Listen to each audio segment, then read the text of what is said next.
Hey guys, it's QuickyBaby and welcome back to World of Tanks, and today I'm on the 922 test server to give you a full preview of a Tier 10 Soviet super heavy tank, the Object 705A, with a rear mounted turret and 152mm main armament with 650 alpha damage. This is looking like it might be one of the best trading tanks at Tier 10 to give even something like an E100 a run for its money. Firstly, I'm going to run down the full statistics of this vehicle and show you how it stacks up to some of its Tier 10 heavy tank competition, and then follow it up with a hell of a game in this tank. It's one to stay for. So without further ado, let's get started. So let's compare the Object 705A to its Tier 10 Soviet counterparts, the IS-7 and the IS-4, and also the hard-hitting German heavy tanks, the E100 and the Panzer 7, which is a renowned side scraper. So immediately we notice that the damage per minute of the Object 705A is not exceptional at 2,154, pretty much the same as all of the other vehicles in this comparison. Its penetration, same kind of deal, 256 with its standard rounds, but if you do choose to fire heat,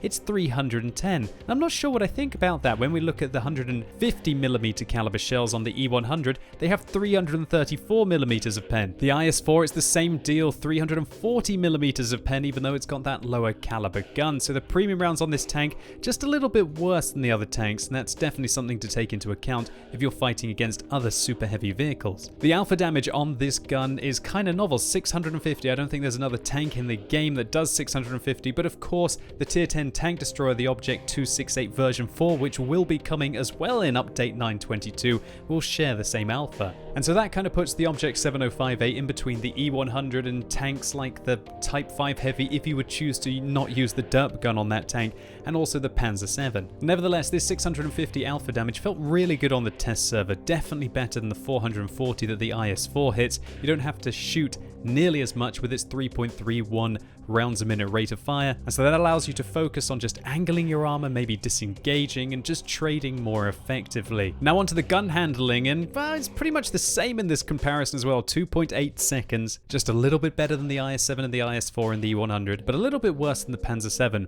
But one thing that sucks about this tank, and this is kind of a pattern that we're seeing from the test server with these new top tier Soviet vehicles, is the accuracy is 0.44. This is utterly abysmal for a Tier 10 tank, way worse than the IS-7, and everybody knows that sometimes in the IS-7 you just don't bother aiming and you just hope. And it looks like Wargaming are really trying to make these new Tier 10 Soviet vehicles abysmal at sniping. So, gun dispersion values wise, well, it's better than the E100, not quite as good as the IS-7, but its turret traverse dispersion is 0.1, so that's way worse than the IS-7, just a little bit worse than the IS-4, so definitely take that into account when you look at its 2.8 seconds aim time being a little bit better than the other two Soviet tanks. Next up, gun depression, and yeah, that's where this tank is kind of depressing. 5 degrees, worse than the IS-7 and the IS-6, and significantly worse than the German super heavies. And the only redeeming feature about this gun depression is the vehicle's fairly low profile, a lot like the IS-7 and the IS-4, at least compared to those super heavy German tanks. And it's a good thing that these tanks have 7 degrees of gun depression, otherwise they literally couldn't shoot down on opponents that were right in front of them.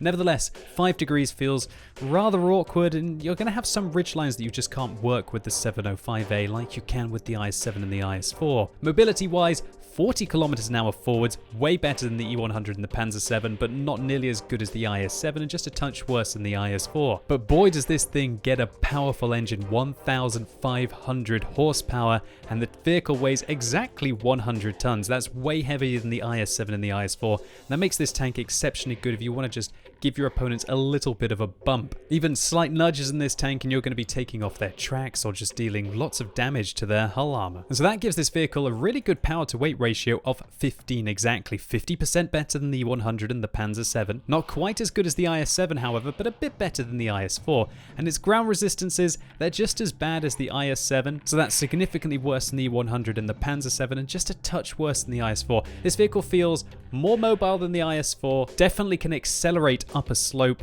better than the German heavies, but it does lag behind the IS-7 a little bit. It feels more like a heavy, whereas the IS-7's kind of a bit more like a medium. And while this turret has excellent traverse speed for a super heavy tank of 28 degrees a second, when we combine the tank traverse of 24 degrees a second with the fairly poor ground resistances, we can see that the vehicle's effective traverse speed is rather lackluster. On hard terrain, it's worse than the IS-7 and the IS-4 and just a bit better than the German heavies. It's worse on medium terrain than all of the other vehicles, and it's only the E100 which is just a tiny bit worse on soft. And so we can clearly see that the 705A is kind of hampered down by its hidden statistics, i.e. its ground resistances, but it's by no means a sluggish tank for something that weighs 100 tons. So now onto the armor of the 705A, 170mm at the front of the hull, 100 at the side, 330 on the front of the turret. Wow, this thing looks like it might have a monster turret. And yes, clearly it does. Take a look at this turret armor. The weakest part I can find on the front of the turret anywhere on the map is about 330mm. And outside of that, directly below the gun to the left and the right, it's still 330. And so that means heat rounds from tier 10 tanks are still going to have pretty much less than a 50-50 chance to go through, even if they hit completely flush. And when you're starting to use some of your gun depression on the turret, well, I would sit in front of anything. Even Jagdpanzer heat rounds are going to struggle to be able to go through this thing reliably. Fortunately as well, the top of the turret is 60mm thick, which means that it's not going to get overmatched, but we see there's a tiny area on the top which is only 40mm thick, but it's going to be very hard for people to be able to see that unless they're a very tall tank or you're wedging the back of your vehicle up a slope. So now onto the hull armor. How does it hold up? Well, we can see that the lower plate is 140mm thick. When you're not angling the tank at all, that means that, well, tier 8 tanks are pretty much going to have a good chance of going through your lower plate, and all tier 9s and tier 10s are easily going to penetrate. But the upper plate, on the other hand, wow, that's a different story. 300mm of effective armor there. And one thing that's lovely about this vehicle is you see that the sides are very thick as well, 150 there, and the upper part of the side of the hull is angled a lot like on the IS-7 and also the Object 430, and so if you over-angle this tank, you still stand a very good chance of absorbing the punishment. But if you do see a 705A over-angle, make sure you just shoot right through the tracks here. You're going to lock him in place and also damage the tank, but just avoid shooting the mid part of the vehicle at any cost. However, if the 705A does side scrape correctly, a lot like this, now the hull armor is very much more impressive at these kind of short to mid ranges. Now the upper hull and the lower plate is 280mm thick.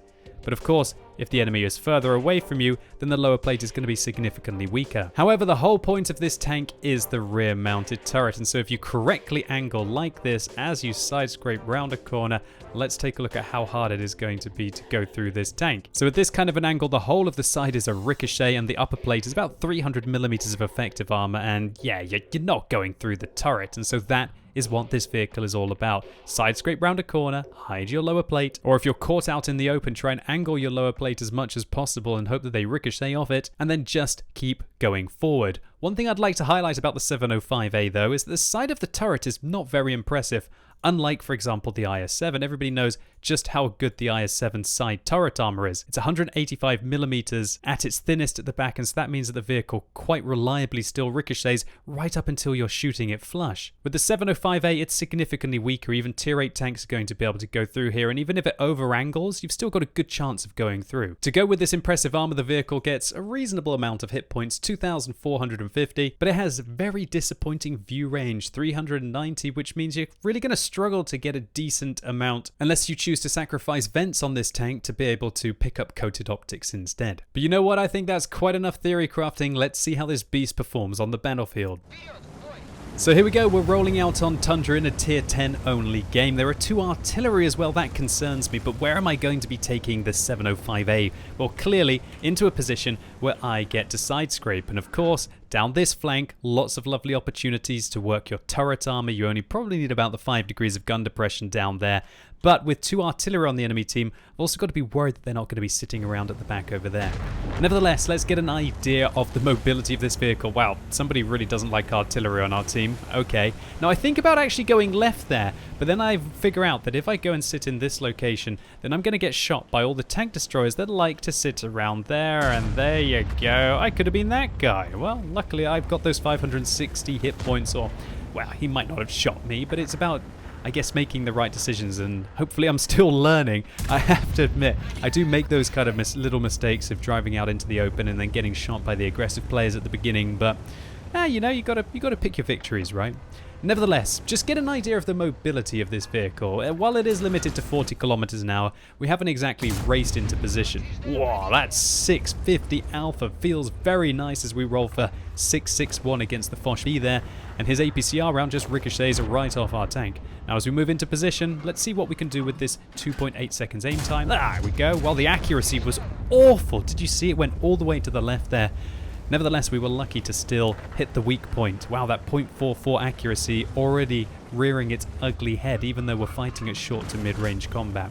So I'm getting a little bit of a love bump here from the Object 268 version 4, and I know that having analysed the armour of the 705A that we're not going to be able to go through them there.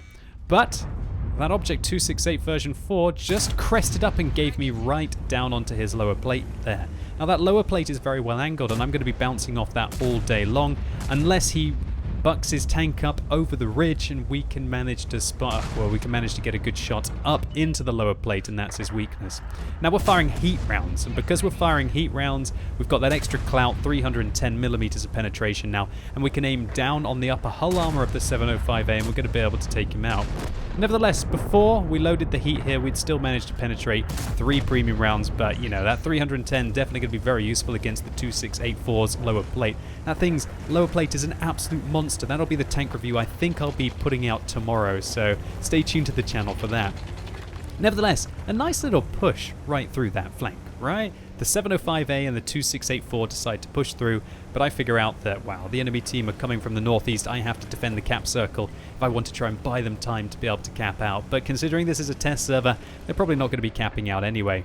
Once again, get an idea of the mobility of this vehicle. It's definitely not an IS-7, ladies and gentlemen.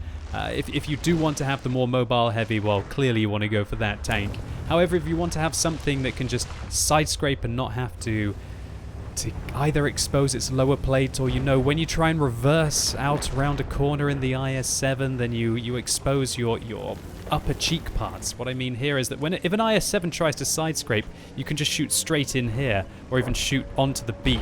You just can't do that against the 705A. When this vehicle side scrapes, you just don't penetrate it. I guess you can fire high explosive rounds at it, or I guess you could fire premium rounds and get lucky against the cheeks. Oh, nice shot there into the AMX 13105. .44 accuracy, not holding us down too bad. And now we're going to have to deal with an Object 430U who's going to be charging right towards us. I wanted to ram him a little bit, but I can't stop him from getting my side. Remember, the traverse speed on this tank is rather poor, but luckily when we combine it with the turret traverse, we can still manage to get our gun on target. Now up to 4,000 damage, 3 kills, but this game is not looking so safe. My team did actually go and cap, surprised me there, and the enemies are having none of it as they manage to work their way back to interrupt. Okay, so 705A versus 705A. I'm a 2-shot for him, he's a 3-shot for me. Let's see how this one works out. So I'm just wanting him to miss. Come on, buddy, miss. I'm trying to side scrape. Oh, he over-angled his tank. We managed to put one right through the tracks and the hull there, and he bounces his heat round off my vehicle. But I know that his engine is damaged and his tracks are down. Now I'm going to load a heat round because I've got a nice easy shot, hopefully into his lower plate. There we go. Good stuff. 700 damage. 2 good rolls in a row. Now I know he's firing heat at me, so I'm actually going to over-angle my tank here to bait him into shooting my tracks. And he does so. The tracks help to absorb.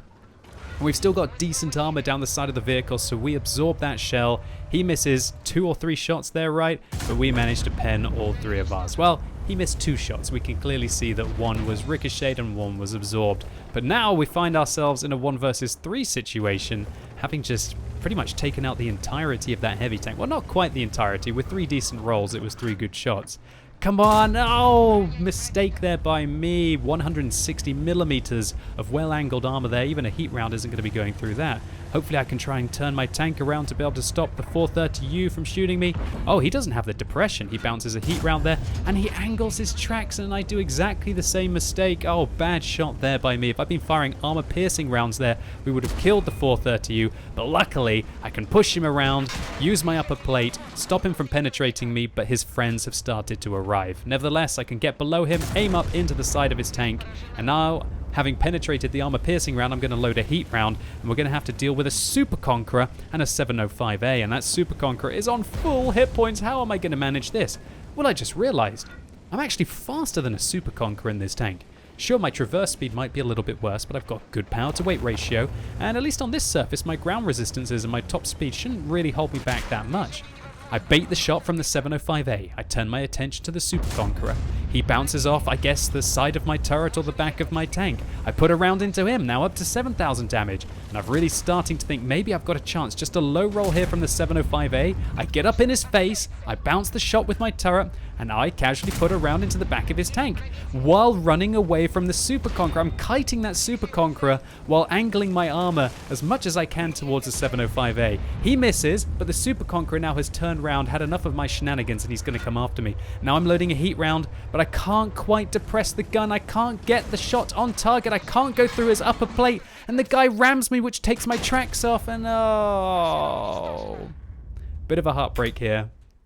Ah, what a shame. I thought that I was going to be able to maybe have a chance of getting through this one. If people are wondering, well, why didn't you just shoot? Why didn't you shoot at the 705A's hull there? Well, that's because in that scenario, I believe I was aiming up at his hull, and I was probably a 50-50 or less of going through it. And even at an angle like this, even if I was just above, I'm still only like a 50% chance of going through the upper hull there because of that 310 millimeters of penetration on the heat rounds. If I'd had 330 on an E100, then I probably would have shot and felt confident. But I really thought that I could avoid him and just managed to get his side again and confirm the kill. But he rammed me well, he took my tracks off, I didn't have my repair kit anymore.